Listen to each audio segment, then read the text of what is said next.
दोस्तों, आपको वेलकम कहता हूँ आई फैक्टनर के formal and informal English words, meanings and phrases video tutorial series में। आज के वीडियो ट्यूटोरियल में हम इंग्लिश के 10 पेयर ऑफ वर्ड्स को देखेंगे, जिनमें से एक वर्ड जो है वो फॉर्मल है और दूसरा जो वर्ड होगा वो इनफॉर्मल इंग्लिश का हिस्सा होगा।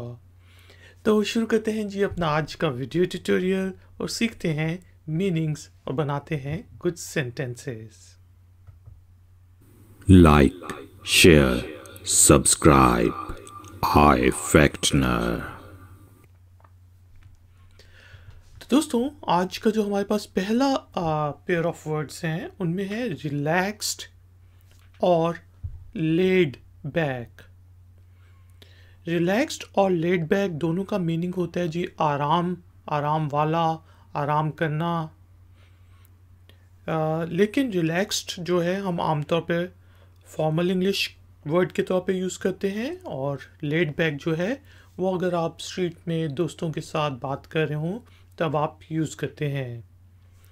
जैसा जॉब इंटरव्यू में मैं कह सकता हूँ कि I am a relaxed person, कि मैं एक आराम करने वाला पर्सन हूँ, रिलैक्स रहता हूँ। ठीक है जी, मेरी पर्सनैलिटी टाइप जो है वो रिलैक्स्ड है। I am a relaxed person.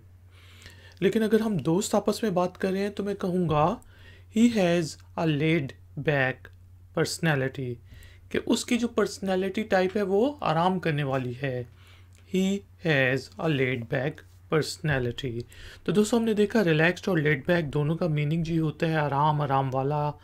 लेकिन रिलैक्स्ड को हम फॉर्मल इंग्लिश वर्ड के तौर पर यूज़ करते हैं और लेड बैक को इनफॉर्मल इंग्लिश वर्ड के तौर पर यूज़ किया जाता है।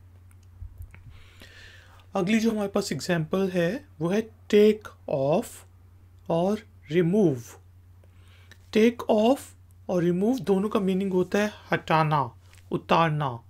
जिस तरह कोई पट्टी हटाते हैं या फिर कपड़े उतारते हैं, शूज़ उतारते हैं, तो उस वक्त हम फॉर्मल इंग्लिश वर्ड के तौर पे टेक ऑफ यूज़ करेंगे और इनफॉर्मल इंग्लिश वर्ड के तौर पे रिमूव करेंगे।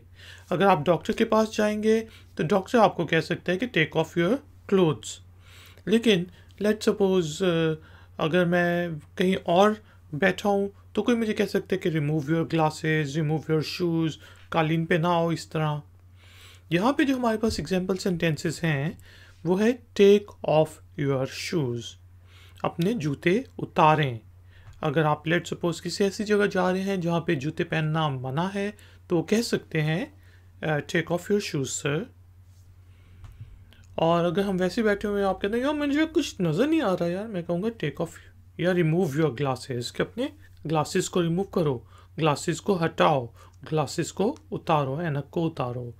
तो दोस्तों, हमने देखा कि टेक ऑफ और रिमूव दोनों का मीनिंग होता है हटाना, उतारना। लेकिन take off formal English word है और रिमूव जो है वो इनफॉर्मल इंग्लिश वर्ड है।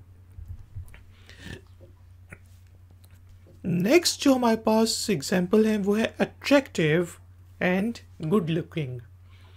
अट्रैक्टिव और गुड लुकिंग दोनों का मीनिंग होता है पुरकशिश, जिस तरह कोई चीज़ अपनी तरफ खींचती है, अट्रैक्ट करती है। जिस तरह पर्सनैलिटी हम कहते हैं कि यार उसकी पर्सनैलिटी बड़ी अट्रैक्टिव है, या फिर वो बहुत गुड लुकिंग बंदा है।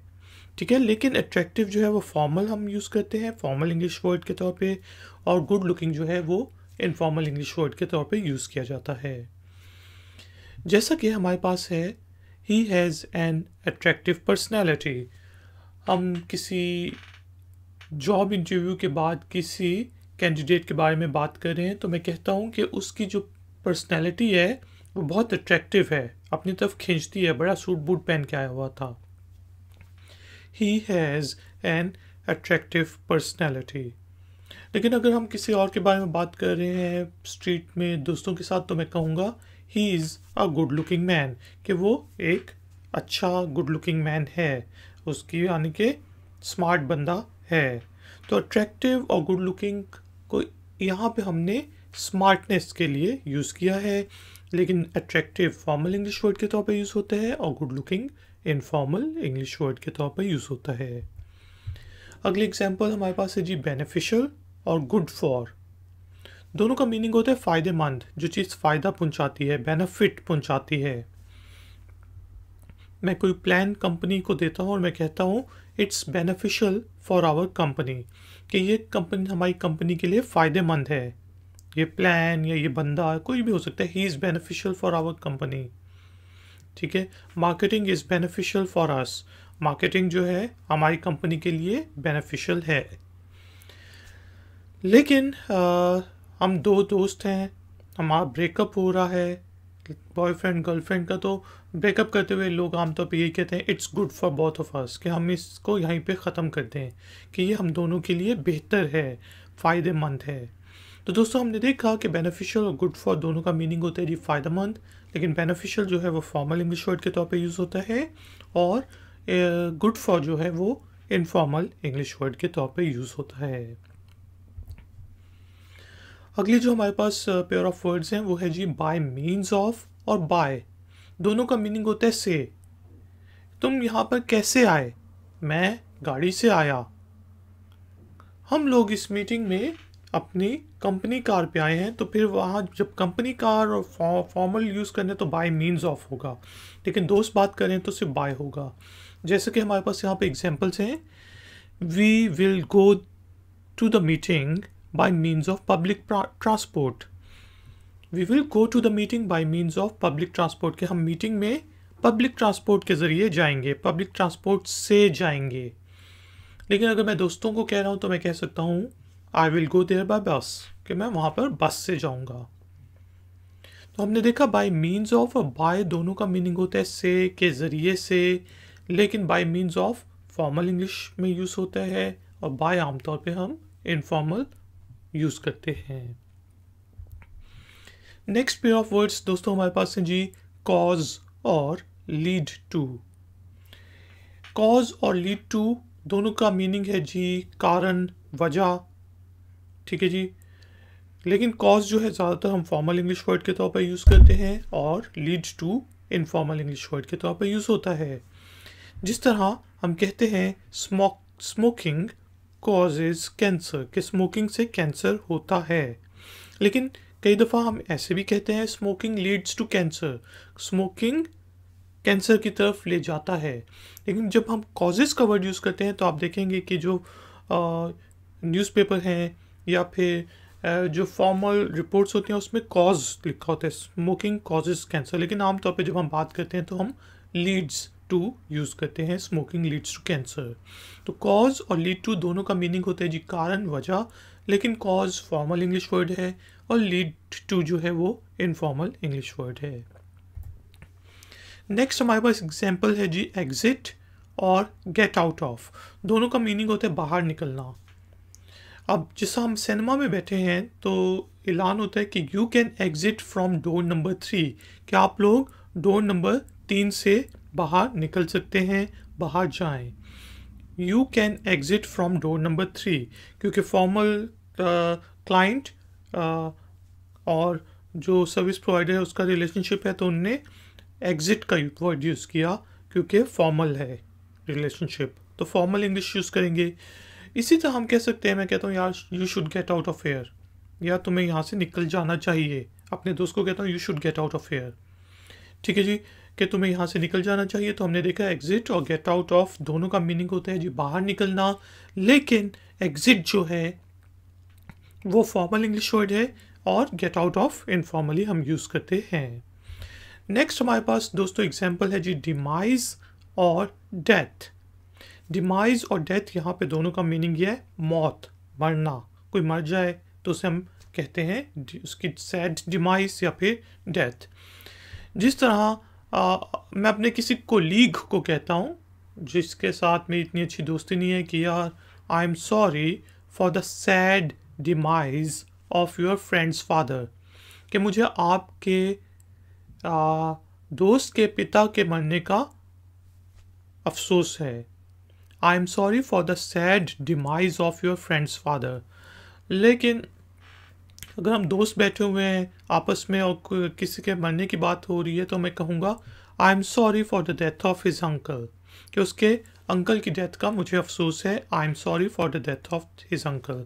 तो दोस्तों डिमाइज और डेथ दोनों का मीनिंग मौत होता है, लेकिन डिमाइज जब आपने फॉर्मल किसी से अफसोस करना है, बॉस से करना है या किसी और से, तो फिर आप डिमाइज का वर्ड यूज़ करेंगे ऑफिशियली, और अनऑफिशियली या फिर फॉर इनफॉर्मल आप डेथ का वर्ड यूज़ करते हैं। अगला हमारे पास एग्जाम्पल है जी डिपिक्ट और डिस्क्राइब्स। डिपिक्ट और डिस्क्राइब दोनों का मीनिंग होता है जी वर्णन करना, बयान करना, ठीक है जी। जिससे हम एक पिक्चर देख रहे हैं और मैं कहता हूँ this picture depicts the scale of disaster. कहीं पे सैलाब आया है और किसी ने पिक्चर हमें दिखाई है या सोशल मीडिया पे शेयर की है और हम मीटिंग में बैठे हैं, तो मैं कहूँगा यार ये जो पिक्चर है इससे पता चलता है, ये बयान करती है, वर्णन करती है कि कितना डिज़ास्टर हुआ है, कितनी तबाही हुई है। This picture depicts the scale of disaster. लेकिन अगर हम वैसे ही कोई शॉर्ट फिल्म देख रहे हैं तो मैं दोस्तों को कहूँगा the short film describes the lawlessness in that area, कि उस इलाके में जो लॉलेसनेस है, गैर कानूनी हरकतें हो रही हैं, ये फिल्म उसको अच्छे तरीके से वर्णन करती है, बयान करती है। The short film describes the lawlessness in that area. तो दोस्तों हमने देखा डिपिक्ट और डिस्क्राइब्स दोनों का मतलब होता है बयान करना, वर्णन करना, लेकिन डिपिक्ट को हम फॉर्मल इंग्लिश वर्ड के तौर पर यूज़ करते हैं और डिस्क्राइब्स को इनफॉर्मल इंग्लिश वर्ड के तौर पर यूज़ किया जाता है। नेक्स्ट हमारे पास एग्जाम्पल है दोस्तों रिस्पॉन्सिबल और इन चार्ज ऑफ। दोनों का मीनिंग होता है जी जिम्मेदार, किसी को कि वो इस चीज़ का रिस्पॉन्सिबल है। लेकिन रिस्पॉन्सिबल जो है वो हम आमतौर पे फॉर्मल इंग्लिश वर्ड के तौर पे यूज़ करते हैं और इन चार्ज ऑफ हम इनफॉर्मल इंग्लिश वर्ड के तौर पे यूज़ करते हैं। जैसा कि इस एग्जांपल से हमें पता चलता है he is responsible for project management. आप कहते हैं यार वो जो आपका कंपनी में बंदा है वो क्या करता है, तो मैं कहता हूँ कि वो प्रोजेक्ट मैनेजमेंट का रिस्पॉन्सिबल है। He is responsible for project management of ABC project, ठीक है। लेकिन अगर किसी शादी में हम कहते हैं यार वो जो है ना वो खाने की रिस्पॉन्सिबल है, वो खाना लगाएगी, देगी सबको, तो हम कहेंगे she is in charge of the food. She is in charge of the food. Responsible और इन चार्ज ऑफ दोनों का मीनिंग होता है जी जिम्मेदार, लेकिन रिस्पॉन्सिबल जो है वो फॉर्मल इंग्लिश वर्ड के तौर पर यूज़ होता है और इनफॉर्मल इंग्लिश वर्ड के तौर पे हम इन चार्ज को यूज़ करते हैं। और आज का आखिरी पेयर ऑफ वर्ड्स दोस्तों हमारे पास है जी कॉन्टेमिनेटेड और पोल्यूटेड। दोनों का मीनिंग जो है वो होता है दूषित, आलूदा, ठीक है जी। जिस तरह पानी में मिलावट होती है, आलूदा हो जाता है, गंदा हो जाता है, तो फिर हम कॉन्टेमिनेटेड फॉर्मल इंग्लिश वर्ड के तौर पे यूज़ करेंगे और पोल्यूटेड को इनफॉर्मल इंग्लिश वर्ड के तौर पे यूज़ करेंगे। यहाँ पे जो हमारे पास एग्जांपल सेंटेंसेस हैं वो हैं the water is contaminated with mercury, कि वाटर पानी के अंदर जो है पारा की मिलावट है, दूषित है, पानी पारे की वजह से आलूदा है। लेकिन अगर हम वैसे बात कर रहे हैं या न्यूज़ में आप सुनेंगे तो आप कहेंगे the water is polluted with industry waste, कि पानी जो है इंडस्ट्री, जो सनतों का वेस्ट होता है, फैक्ट्रियों का वेस्ट होता है, गंद से पोल्यूट हो चुका है। The water is polluted with industrial waste. तो दोस्तों हमने देखा कॉन्टेमिनेटेड और पोल्यूटेड दोनों का मीनिंग जी होता है दूषित, आलूदा, लेकिन कॉन्टेमिनेटेड को हम फॉर्मल इंग्लिश वर्ड के तौर पे यूज़ करते हैं और पोल्यूटेड इनफॉर्मल इंग्लिश वर्ड के तौर पे यूज़ होता है। दोस्तों ये हमारा आज का वीडियो ट्यूटोरियल था। अगर पसंद आया है तो प्लीज़ लाइक ज़रूर करें, शेयर ज़रूर करें और चैनल को सब्सक्राइब करें अगर आप नए हैं, और बेल आइकॉन को ज़रूर प्रेस कर देना। अगर आपका कोई भी क्वेश्चन है, कोई भी कमेंट है, तो नीचे दिए गए कमेंट बॉक्स में आप मुझसे पूछ सकते हैं, कमेंट दे सकते हैं। मिलेंगे एक और नए वीडियो ट्यूटोरियल में। थैंक यू वेरी मच कि आपने मुझे ज्वाइन किया, और until then take care, keep learning, keep enjoying. Good day.